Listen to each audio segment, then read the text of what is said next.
இன்றே டவுன்லோட் செய்து உங்கள் ஃபேவரட் ஷோக்களை என்ஜாய் பண்ணுங்க. டேய் கர்ணா, என்னடா அதெல்லாம்? ஏன் அப்படி பண்ணிட்டு இருக்க? எல்லாமே நீ கொடுக்குற இடம் தான். எதுக்குடா குடிச்சிட்டு வீட்டுக்கு வந்தேன்னு கேட்டதுக்கு என் கழுத்தை பிடிச்சி அடிக்க வரான். முதல்ல இவனை விட்டு விட்டு வெளில அனுப்பு. டேய் நீ கொஞ்சம் அமைதியாடுறா. டேய் கர்ணா, என்னடா இது புது பழக்கம்? எதுக்கு இப்படி குடிச்சு வந்து கரெக்டா பண்ணிட்டு இருக்க? அண்ணா கொஞ்சம் டென்ஷன் ஆயிடுச்சுண்ணா, அதான் கொஞ்சம் ஓவரா. இங்க பாருண்ணா, ஒண்ட வந்தவனுக்கு ஒரு அளவுக்கு மேல இடம் கொடுக்க கூடாது. ஒழுங்கா அவனை கழுத்தை பிடிச்சி வெளில அனுப்பு. இன்னைக்கு ஏன் கழுத்தை பிடிச்சவனுக்கு நாளைக்கு உன் கழுத்தை பிடிக்கிறதுக்கு ரொம்ப நேரம் ஆகாது. ஏய் என்ன எங்க அண்ணன் கிட்ட என்ன ஏத்தி விட்டுறியா? உனக்கு கொல்லாம விட மாட்டேன். அடிச்சடா. என்னடா இது? ஆனா உனக்கு கைய நீட்டிட்டு போடா, போய் சாப்பிட்டு தூங்கு. சுகுணா, என்ன கூட்டு போய் சாப்பாடு கொடு. என்ன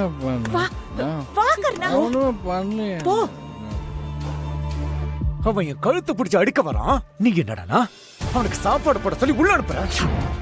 இதெல்லாம் கொஞ்சம் கூட நல்லா பாத்துக்க. டேய், அவனே கண்ணு மண்ணு தெரியாம குடிச்சு வந்திருக்கான். உன்னை யார அவன்கிட்ட போய் மல்லுக்கு சொன்னது? இப்ப கூட நீ என்னதான் தப்பு சொல்றல? தப்பு சொல்லடா. நம்ம தகுதிக்கு யார் யார்கிட்ட எவ்வளவு தூரம் பேசணும் பேசக்கூடாதுன்னு தெரிஞ்சு நடந்துக்கோன்னு சொல்றேன். நாய் குலைக்கும் போது அது கல்ல எடுத்து அடிக்க போக கூடாதுடா. 2 பிஸ்கெட்டை தூக்கி போடு. அதே நாய் உன் பின்னாடி வாலாட்டிட்டு வரும்.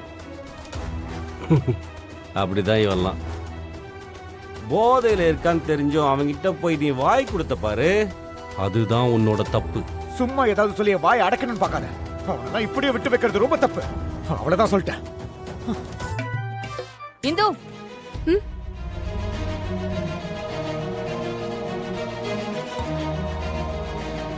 எனக்கு அர்ஜென்ட்டா 1000 ரூபாய் பணம் வேணும். எதுக்கு 1000 ரூபாய்? நாளைக்கு நடக்க இருக்கிற இன்டர்வியூக்கு எனக்கு கால் வந்திருக்கு, என் பேரை என்ரோல் பண்றதுக்கு. அதுக்கு தான் 2000 ரூபாய் வேணும்னு முன்னாடியே வாங்கினியே. ஐயோ, கரெக்டா ஞாபகம் வச்சு கேக்குறாளே. அது ஃபர்ஸ்ட் ரவுண்ட் கிளியர் பண்றதுக்கு, இது செகண்ட் ரவுண்டுக்கு.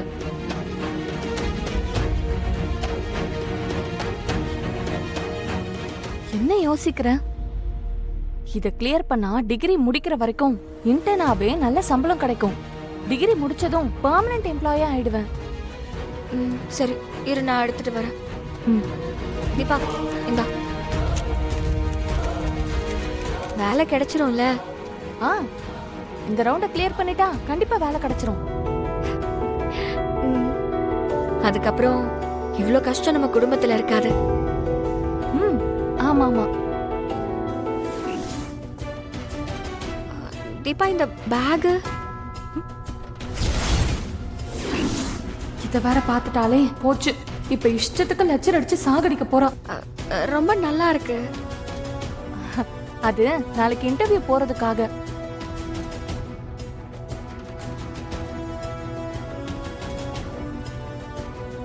பாக்க நல்லா காஸ்ட்லியா இருக்கு. இது வாங்க உனக்கு எது பணம்? பாத்தியா, காஸ்ட்லி பேக்னு நம்பி ரேட்டு கேக்குற.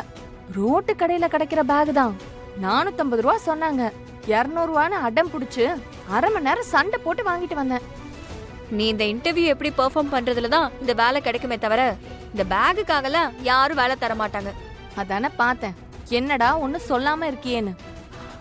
இங்க பாரு, நான் ஒன்னும் டீச்சர் செலக்ஷனுக்கு போகல. வாயில் சாரியை கட்டிக்கிட்டு ஒரு கொடையை எடுத்துக்கிட்டு அவ்வளவுதானே போறதுக்கு. மல்டிநேஷனல் கம்பெனி, அங்க கொஞ்சம் லுக்கையும் பாப்பாங்க. ஃபர்ஸ்ட் இம்ப்ரெஷன் தான் எல்லாமே. அதுக்கப்புறமா தான் இன்டர்வியூல செலக்ட் ஆகுறதெல்லாம். உனக்கு எங்க இதெல்லாம் புரிய போகுது?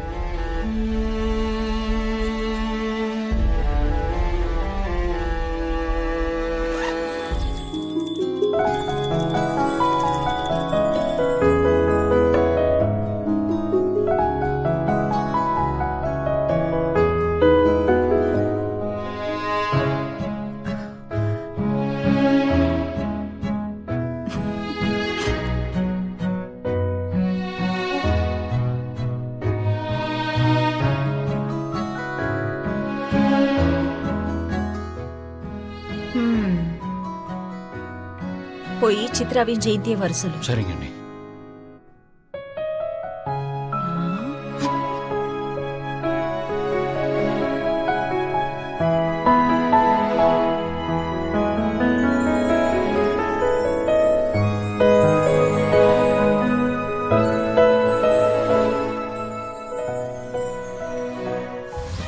என்ன ரெண்டு பேரும் அப்படி பாக்குறீங்க? நைட்டு புலி மாதிரி இருந்த கர்ணாவா இப்படி பூனை மாதிரி இருக்கான்னு ஷாக் கை பாக்குறோம். புரியல. பாத்தியா சித்ரா? புரியலையா? எப்படி புரியும்? நைட்டு தான் கர்ணா 2-3 ஆளா இருந்துச்சே.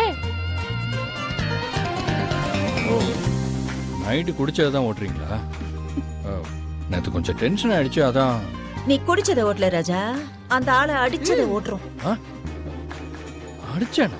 யாரு? என் புருஷன. நான் எப்படி இருக்கணும்னு நீ சொல்ல தேவையில்ல. நான் ஒண்ணு உன்ன மாதிரி ஊரடிச்சு உலையில போட்டு வாழல.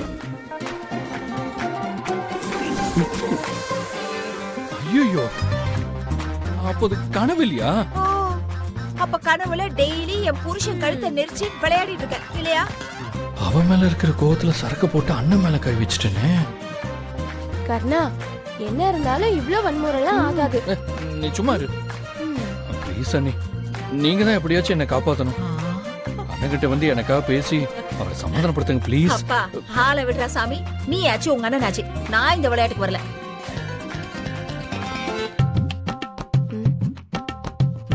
இதுக்குதான் குடிச்சிட்டு இந்த வீட்டு பக்கமே வரக்கூடாது. இப்ப எப்படி திவாகரன் அவ சமாளிக்க போறானே தெரியலையே.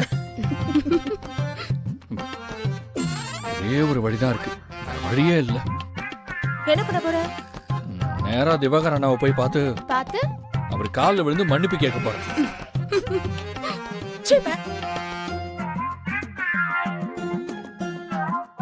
சித்தி, வா என்ன நடக்குதுன்னு பாப்போம். Follow me. ஏதோ போதையில கண்ணு மண்ணு தெரியாம கழுத்தை பிடிச்சிட்டேன். தயவு செஞ்சு அதெல்லாம் ஒரு கெட்ட கனவா நினைச்சு மறந்துருனே. நீ பண்ண காரியத்துக்கு அண்ணன் மட்டும் தடுக்காம இருந்தா உன்னை அங்கே கண்டத்தோட வெட்டி போட்டிருப்பேன். பண்றதெல்லாம் பண்ணிட்டு காலை பிடிச்சா விட்டுருவாங்களா? அண்ணா, என்ன அடிச்சாலும் சரி வெட்டினாலும் சரி நான் ஏத்துக்கிறேன். ஆனா மன்னிச்சுட்டேன்னு ஒரு வார்த்தை சொல்லுனே. அது வரைக்கும் உன் காலை விடவே மாட்டேன். பாட்டுக்கு என்ன மன்னிச்சிருங்கண்ணே. என்னங்க அதான் இவ்வளவு தூரம் கெஞ்சிரால, ஏதோ தெரியாம பண்ணிட்டா. போனா போட்டுன்னு மன்னிச்சு தான் விட்டுருங்களேன். அவன் புடிச்சது ஏன் கழுத்தடி. போனா போதுன்னு அண்ணனுக்காக மன்னிச்சு விடுறேன். டேய், காலை அழுகாகாத. எந்திரா மேல எந்திரி. தேங்க்ஸ்ண்ணா, ரொம்ப தேங்க்ஸ்ண்ணா. இனிமே நான் குடிக்கவே மாட்டேன். இனிமே குடிச்சிட்டு வந்த இனிமே நீ வீட்டுக்குள்ளேயே வர முடியாது.